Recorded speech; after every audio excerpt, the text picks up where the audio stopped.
Alright, we will pull this flywheel here. We've got a 7/8 socket here to pull this nut off. And then we will get a puller. And on this style, you want to use a cap like this. It's threaded, it's going to thread right down onto the crank. And that's to keep from damaging this crank, because a lot of times when you run this puller in, it'll damage this crank since it's such a small threaded area. So we run this in till it stops. So snug it up. And then we'll take this, run this all the way in. Now when you run this in, it's gonna hit against that cap that you put on there. So we'll spin this all the way on there. Make sure that's good and snug. And we'll take, spin this in.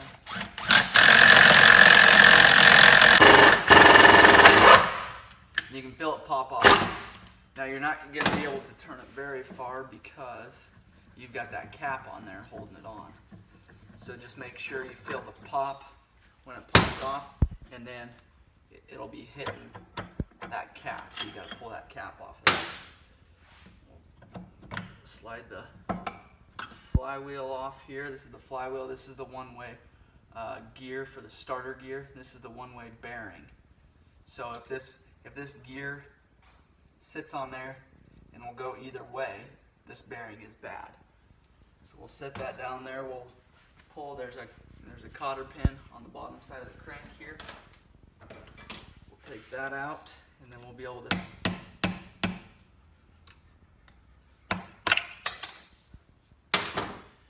This was on the bottom there. We'll take this gear out. Put that together. Now we will grab snap ring pliers, pull this snap ring off for this gear here. Alright, now that gear will slide out. And we'll put that there. Now what we're going to do is flip it over. Well, first we'll pull this shift mechanism off here, and then we'll flip it over. Now you want to turn this slowly until it hits to the point where it stops. That way you don't break that shift drum on the inside. That's just 10mm. This is spring loaded. Just make sure pieces don't go everywhere when you pull that one off.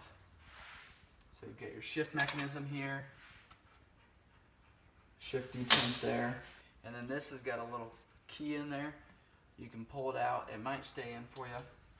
You just want to make sure that doesn't fall out and you'll lose it. Alright, we will flip this motor over and work on the other side now. We'll pull the clutches on the other side. A couple sensors we'll be able to get to.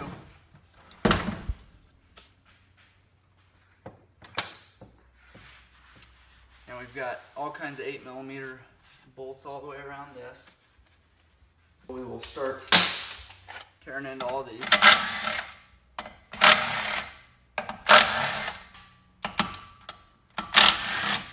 Alright, there's also 14 on this side. If you remember, there was 14 8mm bolts on the other side.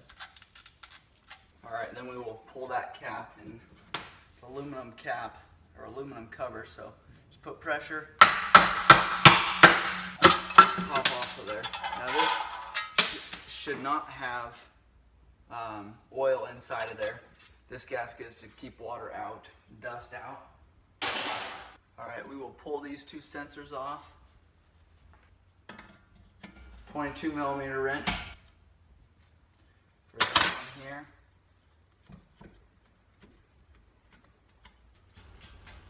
Alright, those two sensors are off. We've got 1 inch and 1/16 here. Pull this one.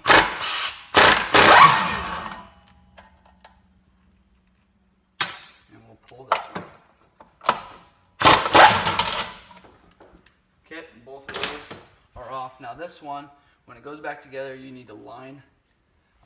You run 8mm bolts. I'll just tell you quick how you get this back in. You run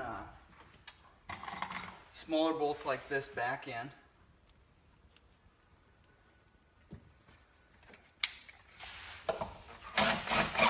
And and that spreads that clutch out. Okay, that spreads this secondary clutch out, so you're able to get that belt clear down in there, and then you're able to push this clutch on. You will not be able to get this clutch on without doing this, so make sure you run these bolts in so that this sheave and this plate here will sit far enough that this gear can run in past those splines there. So I'm going to do this again so you can see here. So we're clutches like this. If you spin it, it'll work its way out. So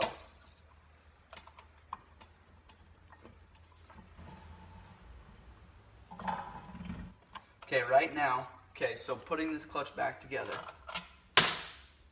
2 bolts here. This is if you have to take either one of these clutches off, you'll need to do this. Okay, so run bolts in there.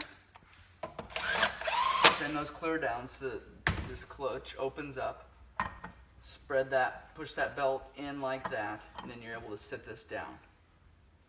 Okay, it's important, otherwise this bolt will not be seated all the way. You'll run it in, if you're going down the road, the clutch will fully expand, and it'll run that nut right off of there. So you want to make sure you do that when you're going back together. Here's the movable clutch sheave, and then here's a spacer here, and this is the fixed clutch sheave.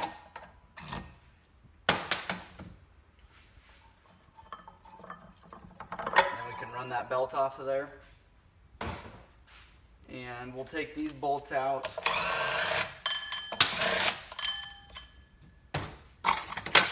This is the secondary clutch, and this is the primary clutch here, and this is the fixed sheave.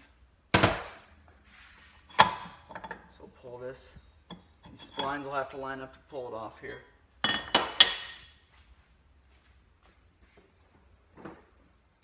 Okay, now I'll remove this plate. 3 Phillips head screws.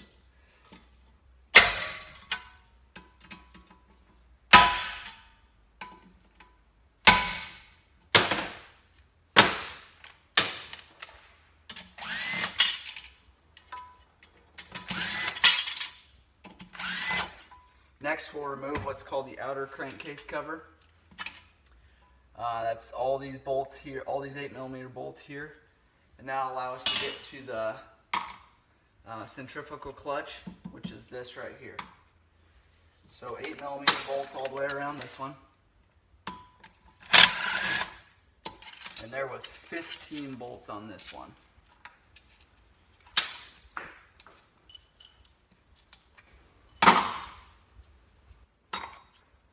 And that will allow you to pull this clutch off, and now there will be oil down in this one.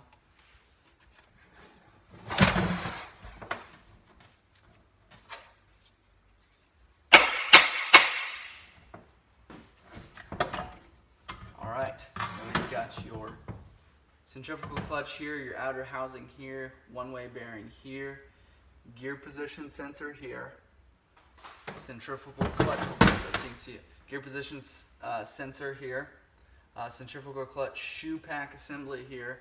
We've got your oil pump here.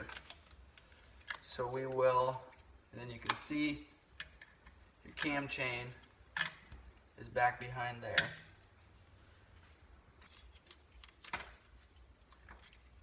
Alright, that's your gear position sensor. 24mm there. And we'll keep this from spinning. Again, we don't want to break that case when that cam chain spins on there. So, okay, this is reverse threaded, so that means turn it clockwise to remove it. So, and they do that so it doesn't loosen up while you're going. We've got your cam chain here. Pull that out so we don't risk breaking that case. And this is a lot of time where you'll break the case right where that guide is, or where that guide sits. Oil pump here. Remove the circlip or the snap ring. Pull the gear, pull that pin. It'll fall out if you don't. And take these 3 Phillips off of there.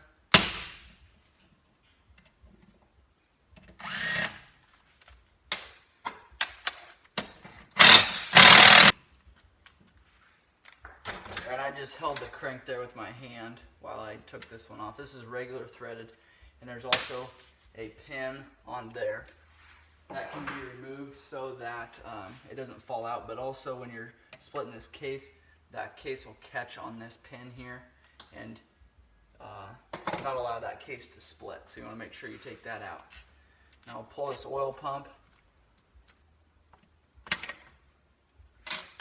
Alright, and we'll slide that pin in there. Now what we will do is set this up, and we will pull this U-joint apart. What I do is grab 2 screwdrivers about the same length, and I try turning these keepers. We're going to take this joint off, this joint, the one going this way, so we'll take this cap off, this cap off. So we got to take both those rings off. Okay, we'll try to keep them, so make sure they don't go flying. Get them, turn that far, snap it off there. Okay, now what we're going to do is take and tap down, not on, we're going to tap on this joint here, down towards so the cap that you just pulled the snap or that ring off goes down, and then we'll flip it over, do the same thing on this side, push down.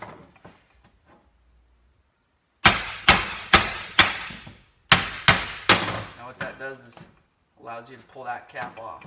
So we'll do the same thing on this side.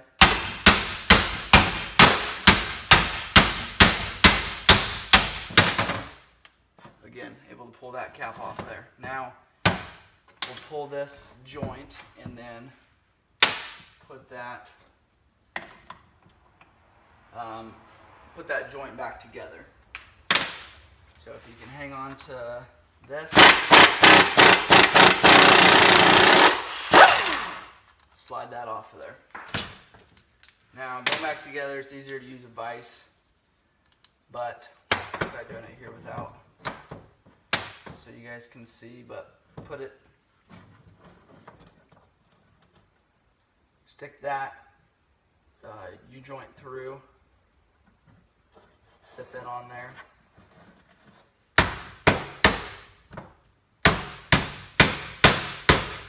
Tap that down majority of the way. Take this cap, put it on there, and then do the same thing there. Now you want to just get barely far enough to get those rings on there. Set them on there. That joint's in. Same thing on this side. Get it started there.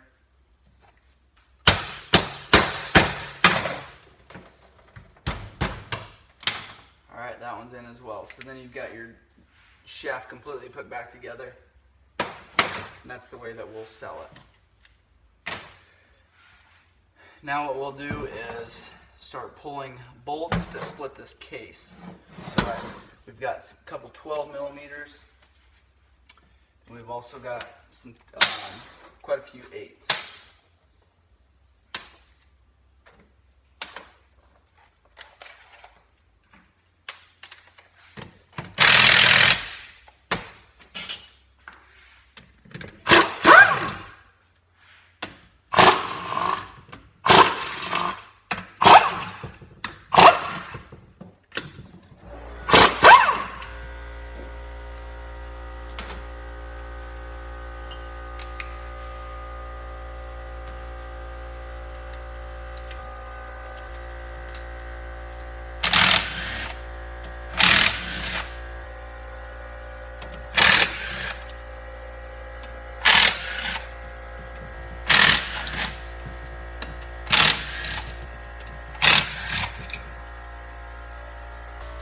Alright, we have 6 of the 12 millimeter bolts and 7 of the 8 millimeter bolts on this side. We'll flip it over and there'll be more on that side, but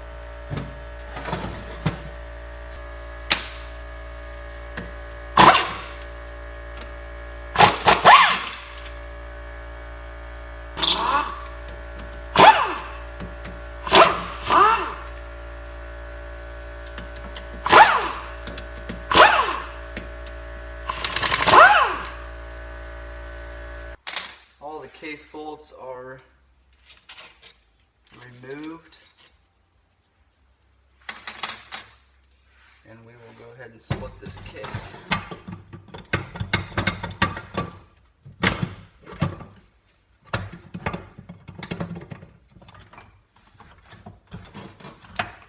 If you can keep it together during removal, that's generally the most helpful way.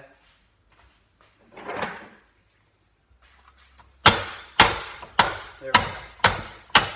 We want to use a rubber mallet whenever there's a threaded end or a shaft that's going to be put back in the case. So now we are out there. Case is split. Got your drive shaft here. You've got your transfer gear here, your bevel gear. These two gears will be sold together. Crank balancer here. We've got your crank here. This is your transmission, your shift drum.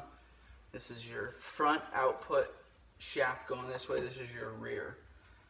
So that is splitting the case on an Arctic Cat 400.